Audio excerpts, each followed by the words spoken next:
दोस्तों, आज प्रस्तुत है मुंशी प्रेमचंद की कहानी आखिरी तोहफा। सारे शहर में सिर्फ एक ऐसी दुकान थी जहां विलायती रेशमी साड़ियां मिल सकती थी और सभी दुकानदारों ने विलायती कपड़ों पर कांग्रेस की मोहर लगवाई थी। मगर अमरनाथ की प्रेमिका की एक फरमाइश थी, उसको पूरा करना जरूरी था।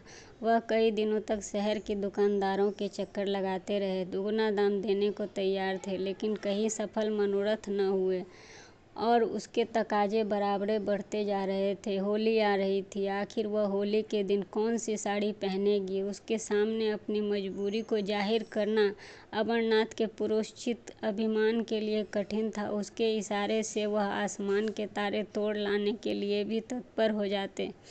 आखिर जब कहीं मकसद पूरा न हुआ तो उन्होंने उसी खास दुकान पर जाने का इरादा कर लिया। उन्हें यह मालूम था कि दुकानदार पर बहुत भीड़ है और वहाँ पे धरना दिया जा रहा है। सुबह से शाम तक स्वयं सेवक तैनात रहते हैं और तमाशाइयों का भी हरदम खासी भीड़ लगी रहती है। इसलिए उस दुकान में जाने के लिए एक विशेष प्रकार के नैतिक साहस की ज़रूरत थी और यह साहस अमरनाथ में ज़रूरत से कम था। पढ़े लिखे आदमी थे, राष्ट्रीय भावनाओं से भी अपरिचित न थे, यथाशक्ति स्वदेशी चीज़ें ही इस्तेमाल करते थे, मगर इस मामले में बहुत कट्टर न थे। स्वदेशी मिल जाए तो बेहतर, वरना विदेशी ही सही, इस उसूल के मानने वाले थे। और ख़ासकर जब उनकी फरमाइश थी तब तो कोई बचाव शकल की सूरत नहीं थी। अपनी ज़रूरतों को तो वह शायद कुछ दिन के लिए टाल भी दें, मगर उनकी फरमाइश तो मौत की तरह अटल है, उससे मुक्ति कहाँ हो पाए। तय कर लिया कि आज साड़ी ज़रूर लाएंगे। कोई क्यों रोक सकता है? किसी को रोकने का क्या अधिकार है? माना स्वदेशी का इस्तेमाल अच्छी बात है, लेकिन किसी को ज़बरदस्ती करने का क्या हक है? अच्छी आज़ादी की लड़ाई है जिसमें व्यक्ति की आज़ादी का इतने बेदर्दी से खून हो। यूँ दिल को मजबूत करके वह शाम को दुकान पर पहुँचे। देखा तो 5 वॉलंटियर पिकेटिंग कर रहे हैं और दुकान के सामने सड़क पर हजारों तमाशाई खड़े हैं। सोचने लगे दुकान में कैसे जाएं। कई बार कलेजा मजबूत किया और चले बरामदे तक। जाते जाते हिम्मत ने जवाब दे दिया। संयोग से एक जान पहचान के पंडित जी मिल गए। उनसे पूछा, क्यों भाई, यह धरना कब तक रहेगा? शाम तो हो गई, पंडित जी ने कहा। इन सिरफिरों को सुबह और शाम से क्या मतलब? जब तक दुकान बंद न हो जाएगी या यहाँ से न टलेंगे। कहिए, कुछ खरीदने का इरादा है? आप तो रेशमी कपड़ा नहीं खरीदते? अमरनाथ ने विवशता की मुद्रा बनाकर कहा। मैं तो नहीं खरीदता, मगर औरत की फरमाइश को कैसे टालूं? पंडित जी ने मुस्कुराकर कहा, वाह, इससे ज़्यादा आसान तो कोई बात नहीं। औरत को भी चकमा नहीं दे सकते? 100 हीले 1000 बहाने। अमरनाथ, आप ही कोई हीला सोचिए। पंडित जी, सोचना क्या है, यहाँ दिन रात यही किया करते हैं। 150 हीले जेबों में पड़े रहते हैं। औरत ने कहा, हार बनवा दो। कहा, आज ही ले लो, 2-4 रोज के बाद कहाँ सुनार माल लेकर चंपत हो जाए। यह तो रोज का धंधा है भाई। औरतों का काम है फरमाइश करना, मर्दों का काम उसे खूबसूरती से टालना है। अमरनाथ जी ने कहा, आप तो इस कला के महान पंडित मालूम होते हैं। पंडित जी, क्या करें भाई, आबरू तो बचानी ही पड़ती है। सूखा जवाब दें तो शर्मिंदगी अलग हो, बिगड़े वह अलग से समझें। हमारी परवाह ही नहीं करते। आबरू का मामला है। आप एक काम कीजिए, यह तो आपने कहा ही होगा कि आज पिकेटिंग है। अमरनाथ, हाँ, यहाँ तो बहाना कर चुका हूँ भाई, मगर वह सुनती ही नहीं। कहती है, क्या विलायती कपड़े दुकान से उठ गए हैं?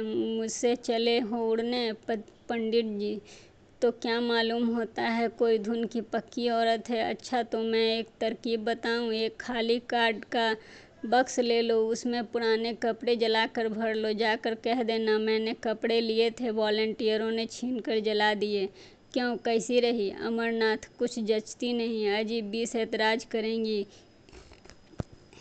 कहीं पर्दाफाश न हो जाए तो मुफ्त की शर्मिंदगी उठानी पड़े। पंडित जी, तो मालूम हो गया कि आप बोधे आदमी हैं, और हैं भी आप कुछ ऐसे ही।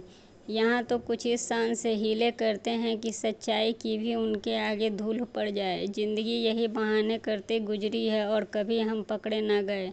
एक तरकीब और है, इसी नमूने को देसी माल में ले जाइए और कह दीजिए कि विलायती है। अमरनाथ, देसी और विलायती की पहचान उन्हें मुझसे और आपसे कहीं ज़्यादा है। विलायती पर तो जल्द विलायती का यकीन आएगा नहीं, देसी की तो बात ही क्या है। एक खद्दरपोश महाशय पास ही खड़े यह सब बातचीत सुन रहे थे। वो बोल उठे, ए साहब, सीधी सी तो बात है, जाकर साफ कह दीजिए कि मैं विदेशी कपड़े न लाऊंगा। अगर जिद करे तो दिन भर खाना न खाइए, आप सीधे रास्ते पर आ जाएगी। अमरनाथ ने उनकी तरफ कुछ ऐसी निगाहों से देखा जो कह रही थी कि आप इस कूचे को नहीं जानते, और बोले, आप ही कर सकते हैं, मैं नहीं कर सकता। खद्दरपोश, कर तो आप भी सकते हैं, लेकिन आप करना नहीं चाहते। यहाँ तो उन लोगों में से एक है कि अगर विदेशी दुआ से मुक्ति भी मिलती हो तो उसे ठुकरा दें। अमरनाथ, तो शायद आप घर में पिकेटिंग करते होंगे। खद्दरपोश, पहले घर में करके तब बाहर करते हैं भाई साहब। खद्दरपोश साहब चले गए तो पंडित जी बोले, यह महाशय तो 30 मार खां से भी तेज निकले। अच्छा, तो एक काम कीजिए, इस दुकान के पिछवाड़े एक दूसरा दरवाज़ा है, जरा अंधेरा हो जाए तो उधर चले जाइए, दाएं बाएं किसी को तरफ न देखिएगा। अमरनाथ ने पंडित जी को धन्यवाद दिया और जब अंधेरा हो गया तो दुकान के पिछवाड़े की तरफ जा पहुँचे। डर रहे थे कहीं यहाँ भी घेरा न पड़ा हो, लेकिन मैदान खाली था। लपक कर अंदर गए, एक ऊंचे दामों वाली साड़ी की खरीदी और बाहर निकले तो एक देवी जी केसरिया साड़ी पहने खड़ी थी। उनको देखकर इनकी रूह फना हो गई। दरवाजे से पांव बाहर रखने की हिम्मत ही नहीं हुई। एक तरफ देखकर तेजी से निकल पड़े और कोई 200 कदम भागते हुए चले गए। कम्र का लिखा। सामने से एक बुढ़िया लाठी टेकती चली आ रही थी। आप उससे लड़ गए। बुढ़िया गिर पड़ी और लगी कोसने, अरे अभागे, यह जवानी बहुत दिन तक न रहेगी। आंखों में चर्बी छा गई है क्या?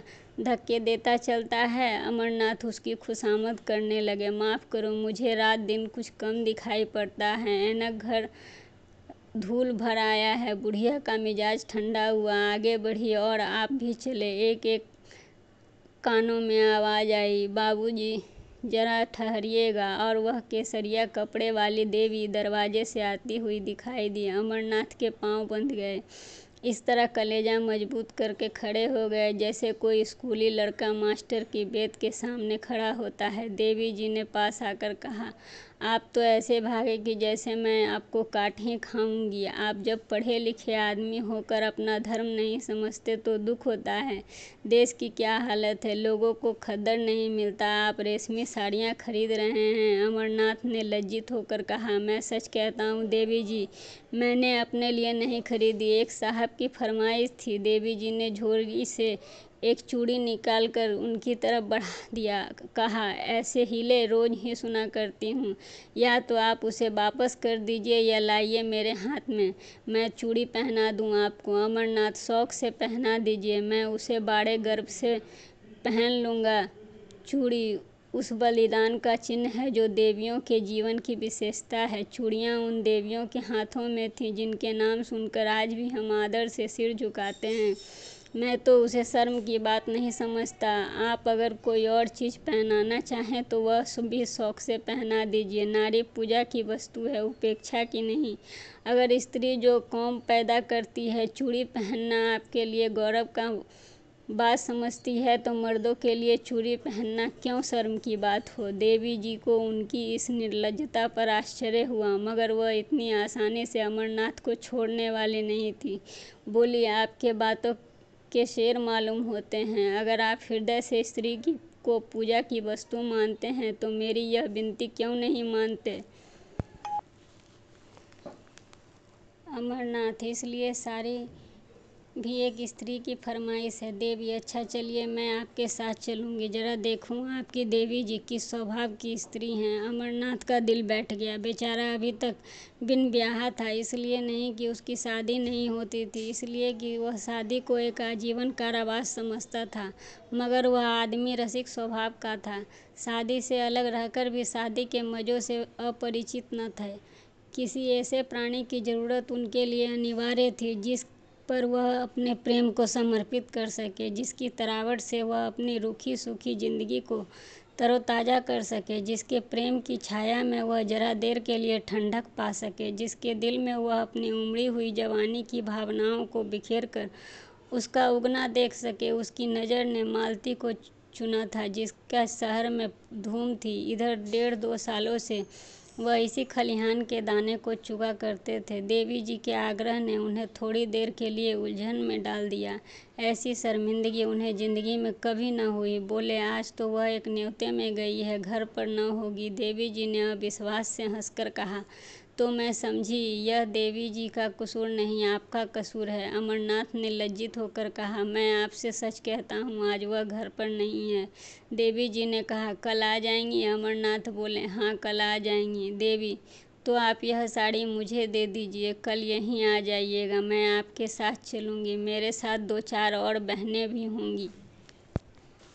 अमरनाथ ने बिना किसी आपत्ति के वह साड़ी देवी जी को दे दी और बोले, बहुत अच्छा, मैं कल आ जाऊंगा। मगर क्या आप मुझ पर विश्वास नहीं है? जो साड़ी की जमानत जरूरी है? देवी जी ने मुस्कुराकर कहा, सच्ची बात तो यही है कि मुझे आप पर भी विश्वास नहीं है। अमरनाथ ने स्वाभिमान पूर्वक कहा, अच्छी बात है, आप इसे ले जाएं। देवी ने क्षण भर बाद कहा, शायद आपको बुरा लग रहा हो कि कहीं साड़ी गुम न हो जाए। इसे आप लेते जाइए, मगर कल आइएगा जरूर। अमरनाथ स्वाभिमान के मारे बगैर कुछ कहे घर की तरफ चल दिए। देवी जी लेते जाइए कहती रह गई।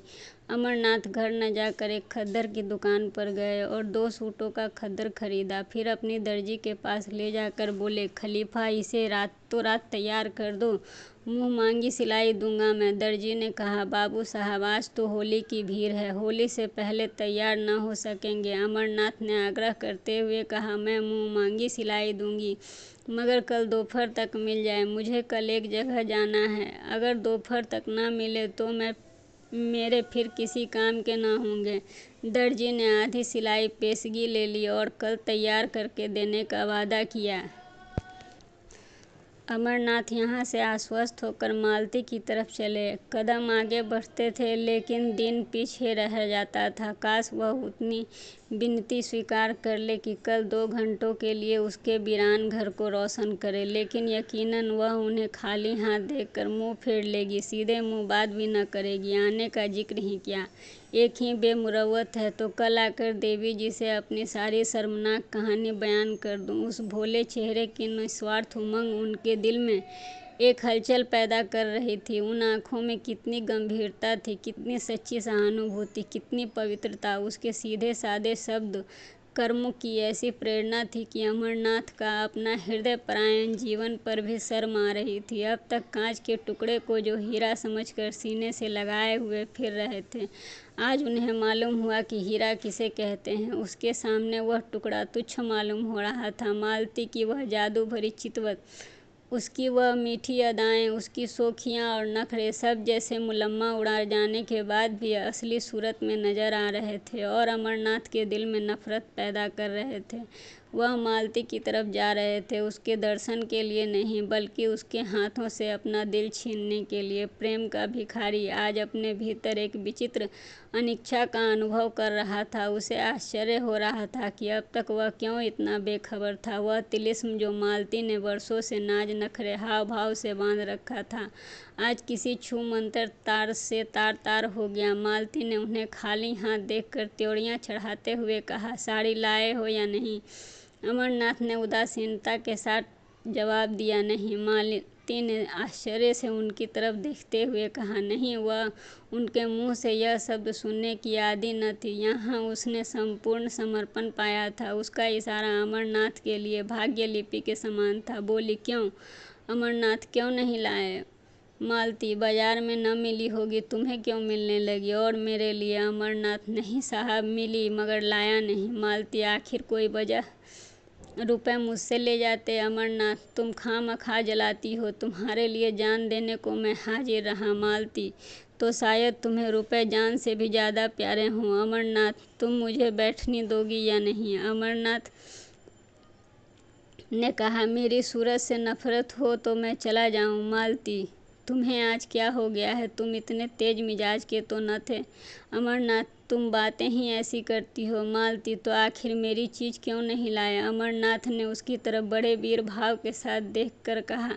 दुकान पर गया, जिल्लत उठाई और साड़ी लेकर चला तो एक औरत ने छीन ली। मैंने कहा, मेरी बीवी की फरमाइश है, तो वह बोली, मैं यह उन्हीं को दूंगी। कल तुम मेरे घर उसे लेकर आना या फिर मैं तेरे घर आऊंगी। मालती ने शरारत भरी नज़रों से देखते हुए कहा, तो यह कहिए कि आप दिल हथेली पर लिए फिर रहे हैं। एक औरत को देखा और उसके कदमों पर चढ़ा दिया। अमरनाथ, वह औरत नहीं जो दिल में घात लगाए रहती है। मालती, तो कोई देवी होगी। अमरनाथ, मैं उसे देवी ही समझता हूँ। मालती, तो आप उसी देवी की पूजा किया कीजिए। अमरनाथ, मुझ जैसे आवारा नौजवान के लिए उस मंदिर के दरवाजे बंद हैं। मालती, बहुत सुंदर होगी। अमरनाथ, न सुंदर है, न रूप वाली, न ऐसी अदाएं, न मधुर भाषिनी, न तंगवी। बिल्कुल एक मासूम सी लड़की है। लेकिन जब मेरे हाथ से उसने साड़ी छीन ली तो मैं क्या कर सकता हूँ? मेरी गैरत तो गवारा नहीं किया कि उसके हाथ से साड़ी छीनूं। तुम ही इंसाफ करो, वह दिल में क्या कहती होगी। मालती, तो तुम इसकी ज़्यादा परवाह है कि वह अपने दिल में क्या कहेगी? मैं क्या कहूँगी, इसकी कोई परवाह नहीं। अमरनाथ, अब इसे मेरी कायरता समझो, चाहे हिम्मत की कमी, चाहे शराफत, मैं उसके हाथों से छीन न सका। मालती, तो कल वह साड़ी लेकर आएगी? क्यों? अमरनाथ, जरूर आएगी। मालती, तो जाकर मुंह धो। तुम इतने नादान हो, यह मुझे मालूम न था। साड़ी देकर चले आए, अब कल वह आपको देने आएगी तो कुछ भंग नहीं खाए होंगे। अमरनाथ, खैर इसका इम्तिहान तो कल ही हो जाएगा, अभी से क्यों बदगुमानी करती हो? तुम शाम को जरा देर के लिए मेरे घर चली आना। मालती, जिसे आप कहें कि यह मेरी बीवी है। अमरनाथ, मुझे क्या खबर कि वह मेरे घर आने के लिए तैयार हो जाएगी या नहीं, या कोई और बहाना कर देता। मालती, तो आपकी साड़ी आप ही को मुबारक हो, मैं नहीं जाती। अमरनाथ, तो मैं रोज़ तुम्हारे घर आता हूँ, तुम एक दिन के लिए भी मेरे घर नहीं चल सकती? मालती ने निष्ठुरता से कहा, अगर मौका आ जाए तो तुम अपने को मेरा शौहर कहलाना पसंद करोगे? दिल पर हाथ रख कर कहना। अमरनाथ दिल में कट गए। बात बनाते हुए बोले, मालती, तुम मेरे साथ अन्याय कर रही हो। बुरा न मानना, मेरे और तुम्हारे बीच प्यार और मोहब्बत दिखलाने के बावजूद एक दूरी का पर्दा पड़ा था। हम दोनों एक दूसरे की हालात को समझते थे और इस पर्दे को हटाने की कोशिश न करते थे। यह पर्दा हमारे संबंधों के लिए अनिवार्य शर्त था। हमारे बीच एक व्यापारिक समझौता सा हो गया था। हम दोनों उसकी गहराई में न जाते हुए डरते थे। नहीं, मैं नहीं डरता, और तुम जानबूझकर न जाना चाहती थी। अगर मुझे विश्वास हो जाता कि तुम्हें जीवन की सहचरी बनाकर मैं वह सब कुछ पा जाऊंगा जिसका मैं अपने को अधिकारी समझता हूँ, तो मैं कब तक तुमसे याचना कर चुका होता। लेकिन तुमने कभी मेरे दिल में यह विश्वास पैदा करने की परवाह न की। मेरे बारे में तुम्हें यह शक है कि मैं नहीं कह सकता। तुम्हें यह शक करने का मैं कोई मौका नहीं देना चाहता, और मैं कह सकता हूँ कि मैं उससे कहीं बेहतर शौहर बन सकता हूँ जितनी कि तुम बीवी बन सकती हो। मेरे लिए सिर्फ एतबार की ज़रूरत है, और तुम्हारे लिए ज़्यादा बजनी और ज़्यादा भौतिक चीज़ों की। मेरी स्थायी आमदनी 500 से ज़्यादा नहीं होते। तुमको इतने में संतोष न होगा। मेरे लिए सिर्फ इतना ही इत्मीनान है कि तुम सिर्फ और सिर्फ मेरी हो। उसकी बातों में सच्चाई भरी हुई थी जिससे वह इनकार न कर सकती थी। उसे यह भी यकीन हो गया कि अमरनाथ की वफा और पैर डगमगाएंगे नहीं। उसे अपने ऊपर इतना भरोसा था कि वह उसे रस्सी से मजबूत जकड़ सकती है, लेकिन खुद जकड़े जाने पर वह अपने आप को तैयार न कर सकी। उसकी ज़िंदगी मोहब्बत की बाजीगरी में, प्रेम के प्रदर्शन में गुजरी थी। वह कभी उस शाखा पर चहकती फिरती थी, बेकैद, आज़ाद, बेबंद। क्या वह चिड़िया पिंजरे में बंद रह सकती है जिसकी ज़बान तरह तरह के मज़ों की आदी हो? क्या वह सूखी रोटी से तृप्त हो सकती है? इस अनुभूति ने उसे पिघला दिया। बोली, आज तुम बड़ा ज्ञान बघार रहे हो। अमरनाथ, मैंने तो केवल यथार्थ कहा है। मालती, अच्छा मैं कल चलूँगी, मगर 1 घंटे से ज़्यादा वहाँ न रहूँगी। अमरनाथ का दिल शुक्रिया से भर गया। बोले, मैं बहुत कृतज्ञ हूँ मालती, अब मेरी आबरू बच जाएगी, नहीं तो मेरे लिए घर से निकलना मुश्किल हो जाता। अब देखना यह है कि तुम अपने पाठ को कितनी खूबसूरती से अदा करती हो। मालती, उनकी तरफ से तुम इत्मीनान रखो। ब्याह नहीं किया है, मगर मैंने बहुत बारातें देखी हैं, मगर मैं डरती हूँ कि कहीं तुम मुझसे दगा न कर रहे हो। मर्दों का क्या एतबार। अमरनाथ ने निश्चल भाव से कहा, नहीं मालती, तुम्हारा संदेह निराधार है। अगर यह जंजीर पैरों में डालने की इच्छा न होती तो मैं कभी का डाल चुका होता। फिर मुझसे वासना के बंदों को कहाँ गुजर। दूसरे दिन अमरनाथ 10 बजे ही दर्जी की दुकान पर जा पहुँचे और सिर पर सवार होकर कपड़े तैयार करवाए। फिर घर आकर नए कपड़े पहने और मालती को बुलाने चले गए। वहाँ देर हो गई। उसे ऐसा तनाव श्रृंगार किया कि जैसे आज बहुत मोर्चे पर जीतना हो। अमरनाथ ने कहा, वाह, ऐसी सुंदरी नहीं है जो तुम इतनी तैयार हो रही हो। मालती ने बालों में कंघी करते हुए कहा, तुम इन बातों को नहीं समझ सकते, चुपचाप से बैठे रहो। अमरनाथ, लेकिन देर हो रही है। मालती, कोई बात नहीं।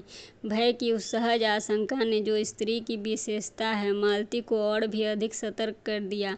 अब तक उसने कभी अमरनाथ की ओर विशेष रूप से कोई कृपा नहीं की थी। वह उससे काफ़ी उदासीनता का बर्ताव करती थी, लेकिन कल अमरनाथ की भाव भंगिमा से उसे एक संकट की सूचना मिल चुकी थी और वह उस संकट को अपनी पूरी शक्ति से हराना चाहती थी। शत्रु को तुच्छ और अपदार्थ समझना स्त्रियों के लिए कठिन है। आज वह अमरनाथ को अपने हाथ से निकालते हुए मजबूती से पकड़ रही थी। अगर इस तरह की उसे चीज़ें एक एक करके निकल गईं तो वह अपनी प्रतिष्ठा कब तक बनाए रख सकेगी। जिस चीज़ पर उसका कब्जा है उसकी तरफ से कोई आँख ही क्यों उठाए। राजा भी तो एक एक अंगुल जमीन के पीछे जान देता है। वो इस नए शिकारी को हमेशा के लिए अपने रास्ते से हटा देना चाहती थी। उसके जादू को वह तोड़ देना चाहती थी। शाम को वह परी जैसी अपनी नौकरानी और नौकर के साथ लेकर अमरनाथ के घर की ओर चल पड़ी। अमरनाथ ने सुबह 10 बजे तक अपने मर्दाने घर को जनानेपन का रंग देने में बहुत खर्चा किया था। ऐसी तैयारियां कर रखी थी जैसे कोई अफसर मुआयना करने वाला हो। मालती ने घर में पैर रखा तो उसकी सफाई और सजावट देखकर वह बहुत खुश हुई। जनाने हिस्से में कई कुर्सियां रखी थी। बोली, अब लाओ अपनी देवी जी को, मगर जल्द ना आना, वरना न तो मैं चली जाऊंगी। अमरनाथ लपके हुए बिलायती दुकान पर गए। आज भी धरना था, तमाशाइयों का वहाँ भीड़ लगा हुआ था। वहाँ देवी जी नहीं थी। पीछे की तरफ गए तो देवी जी एक लड़की के साथ उसकी भैंस में खड़ी थी। अमरनाथ ने कहा, माफ़ कीजिए, मुझे देर हो गई, मैं आपके वादे को याद दिलाने आया हूँ। देवी जी ने कहा, मैं तो आपका इंतज़ार कर रही थी। चलो सुमित्रा, जरा अपने घर हो आए, कितनी देर है। अमरनाथ, बहुत पास है, एक तांगा कर लूँगा, 15 मिनट में। अमरनाथ दोनों को लिए घर जा पहुँचे। मालती ने देवी जी को देखा और देवी जी ने मालती को। किसी रईस का महल आलीशान, दूसरी ओर फकीर की कुटिया थी, छोटी सी तुच्छ। रईस के महल में आडंबर और प्रदर्शन था, फकीर की कुटिया में सादगी और सफाई। मालती ने देखा, भोली लड़की है जिसे किसी तरह सुंदर नहीं कह सकते, पर उसके भोलेपन और सादगी में जो आकर्षण था उसे वह प्रभावित हुए बिना न रह सकी। देवी जी ने भी देखा, एक बनी सबरी, बेधड़क और घमंडी औरत है जो किसी न किसी वजह से उस घर में अजनबी सी मालूम हो रही है, जैसे कोई जंगली जानवर पिंजरे में आ गया हो। अमरनाथ सिर झुकाए मुजरिमों की तरह खड़े थे और ईश्वर से प्रार्थना कर रहे थे किसी तरह आज पर्दा रह जाए। देवी ने आते ही कहा, बहन, आप भी सिर से पांव तक विदेशी कपड़े पहने हुए हैं। मालती ने अमरनाथ की तरफ देखकर कहा, मैं विदेशी और देसी के फेर में नहीं पड़ती। जो यह लाकर देते हैं मैं सिर्फ वही पहनती हूँ, लाने वाले ये हैं, मैं थोड़े ही बाजार जाती हूँ। देवी ने शिकायत भरी आंखों से अमरनाथ की तरफ देखकर कहा, आप तो कहते थे कि इनकी फरमाइश है, मगर आप ही का कसूर निकल आया। मालती, मेरे सामने इनसे कुछ न कहो। तुम बाजार में भी दूसरे मर्दों से बात कर सकती हो। जब वह बाहर चले जाएं तो जितना चाहे कह सुन लेना। मैं अपने कानों से नहीं सुनते देखना चाहती। देवी जी, मैं कुछ कहती नहीं बहन जी। मैं कह ही क्या सकती हूँ, कोई ज़बरदस्ती नहीं है, बस विनती कर सकती हूँ। मालती, इसका मतलब यह है कि इन्हें अपने देश की भलाई का जला भी ख्याल नहीं है। उसका ठेका तुमने ले रखा है। पढ़े लिखे आदमी हैं, 10 आदमी इनकी इज्जत करते हैं, अपना नफ़ा नुकसान समझ सकते हैं। तुम्हारी क्या हिम्मत है कि तुम इन्हें उपदेश देने बैठो, या सबसे ज़्यादा अक्लमंद तुम ही हो। देवी जी, आप मेरा मतलब गलत समझ रही हैं। मालती, हाँ, गलत तो समझूंगी ही। इतनी अक्ल कहाँ से लाऊं कि आपकी बातों का मतलब समझूं। खद्दर की साड़ी पहन ली, झोला लटका लिया, एक बिल्ला लगा लिया, बस अब अख्तियार है, जहाँ चाहे जाएं, जहाँ चाहे हंसे बोले। घर में कोई पूछता नहीं तो जेल खाने का भी क्या डर। मैं इस हुड़दंगापन को खूब समझती हूँ जो शरीफों की बहू बेटियों की को शोभा नहीं देता। अमरनाथ दिल में कटे जा रहे थे, छिपने के लिए बिल ढूंढ रहे थे। देवी की परेशानी पर जरा बल न था, लेकिन आंखें डबडबा रही थी। अमरनाथ ने मालती से जरा तेज स्वर में कहा, क्यों खामखा किसी का दिल दुखाती हो। यह देवियाँ अपने ऐश आराम छोड़कर यह काम धंधा कर रही हैं, क्या तुम्हें इसे की बिल्कुल खबर नहीं। मालती, रहने दो, बहुत तारीफ न किया करो। जमाने का रंग ही बदला जा रहा है। मैं क्या करूंगी और तुम क्या करोगे। तुम मर्दों ने औरतों को घर में इतनी बुरी तरह से कैद कर रखा है कि आज वे रस्म रिवाज, शर्म हया सब कुछ छोड़कर निकल आई हैं, और कुछ दिनों में तो तुम लोगों की हुकूमत का खात्मा हुआ जाता है। विलायती और विदेशी तो दिखलाने के लिए है, असल में तो यह आज़ादी ख्वाहिशों की है जो तुम्हें हासिल है। तुम अगर 2-4 शादियां कर सकते हो तो औरत क्यों नहीं करे। सच्ची बात तो यह है कि अगर आंखें हैं तो अब खोल कर देखो। मुझे वह आज़ादी न चाहिए। यह तो लाज ढोते हैं और मैं शर्म हया को अपना श्रृंगार समझती हूँ। देवी जी ने अमरनाथ की तरफ फरियाद की आंखों से देखा और कहा, बहन ने औरतों को जलील करने की कसम खा रखी है। मैं बड़ी बड़ी उम्मीदें लेकर यहाँ आई थी, मगर शायद यहाँ से नाकाम होकर ही जाना पड़ेगा। अमरनाथ ने वह साड़ी उसको देते हुए कहा, नहीं, बिल्कुल नाकाम तो आप नहीं जाएंगी। हाँ, जैसी कामयाबी की आपको उम्मीद थी वह मुझसे न होगी। मालती ने डपटते हुए कहा, वह मेरी साड़ी है, तुम वह उसे नहीं दे सकते। अमरनाथ ने शर्मिंदा होते हुए कहा, अच्छी बात है, न दूंगा देवी जी। ऐसी हालत में तो शायद आप मुझे माफ़ करें। देवी जी चली गईं तो अमरनाथ ने त्योरियां बदल कर कहा, यह तुमने आज मेरे मुंह में कालिख पोत दी है। तुम इतनी बदतमीज और बदजबान हो गई, यह मुझे मालूम न था। मालती ने रोषपूर्ण स्वर में कहा, तो अपनी साड़ी उसे दे देती। मैं ऐसी कच्ची गोलियां नहीं खेली। अब तो बदतमीज भी हूँ, बदजबान भी। उस दिन इन बुराइयों में से एक भी न था जब मेरी जूतियाँ सीधी किया करते थे। इस छोकरी ने मोहनी मूरत के रूप में डाल दी है तुम्हारे दिमाग में। जैसी रूह वैसे फरिश्ते, यह तुम्हें मुबारक हो। यह कहती हुई मालती बाहर निकल गई। उसने समझा था कि जबान चलाकर और ताकत के बल पर वह उस लड़की को उखाड़ फेंकेगी, लेकिन जब मालूम हुआ कि अमरनाथ आसानी से काबू में आने वाले नहीं हैं तो वह उन्हें फटकार लगाई। इन दामों पर अगर अमरनाथ मिल सकते थे तो बुरा न था, उससे ज़्यादा कीमती वह उसके लिए न दे सकती थी। अमरनाथ उसके साथ दरवाजे तक आए। जब वह तांगे पर बैठी तो विनती करते हुए बोली, यह साड़ी दे दो न मालती, मैं तुमसे कल इससे अच्छी साड़ी लाकर दे दूंगा। मगर मालती ने रूखेपन से कहा, यह साड़ी तो अब लाख रुपए पर भी मैं न दे सकती। अमरनाथ ने त्योरियां बदलकर जवाब दिया, अच्छी बात है, ले जाओ, मगर समझ लेना यह मेरा आखिरी तोहफा है। मालती ने होंठ चढ़ाकर कहा, अगर इसकी परवाह नहीं है तुम्हें रे बगैर मैं मर नहीं जाऊंगी, इसका मैं तुम्हें यकीन दिलाती हूँ।